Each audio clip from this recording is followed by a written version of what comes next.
ভাই আমাদের ম্যাজিক লাগবে না, আমাদের লাগবে জনগণের অধিকার পূর্ণ প্রতিষ্ঠার মাধ্যমে জনগণের সরকার প্রতিষ্ঠা করা। এখন আপনি কিংস পার্টি গড়ে তুলেছেন, সেই কিংস পার্টিরে ম্যাচিউর করে তৈরি করে জনগণের কাছে নিয়ে যাওয়া পর্যন্ত আপনি তাল বাহানা করবেন। 7 মাসে কোনো সমস্যার সমাধান করতে পারেন নাই, আপনি যদি আরো 7 মাস টেনে নিয়ে যান এই দেশ তো ফোকলা হয়ে যাবে, আর কিচ্ছু থাকবে না।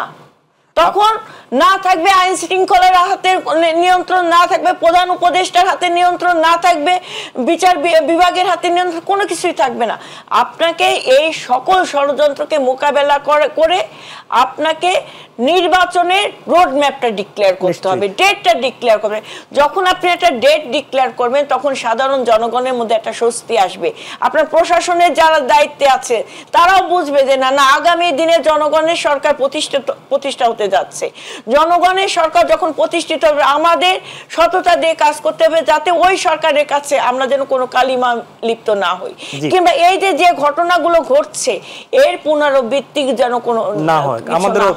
এবং জনগণের সরকার ছাড়া আপনি কোনোভাবে কোনো সমাধান করতে পারেন। উনি বললেন না যে একটা ম্যাজিক দিয়ে এক রাতের মধ্যে সমাধান করে, ভাই আমাদের ম্যাজিক লাগবে না, আমাদের লাগবে জনগণের অধিকার পূর্ণ প্রতিষ্ঠার মাধ্যমে জনগণের সরকার প্রতিষ্ঠা করা।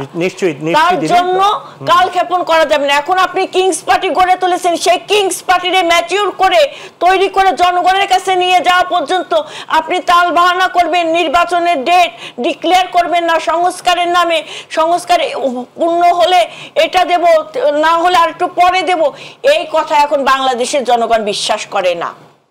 এখন বাংলাদেশের জনগণের ভিতর হাসিনাকে নিয়ে যেমন অবিশ্বাস তৈরি হয়েছে, এই অন্তর্বর্তীকালীন সরকারকে নিয়েও কিন্তু অবিশ্বাস তৈরি হয়ে গেছে।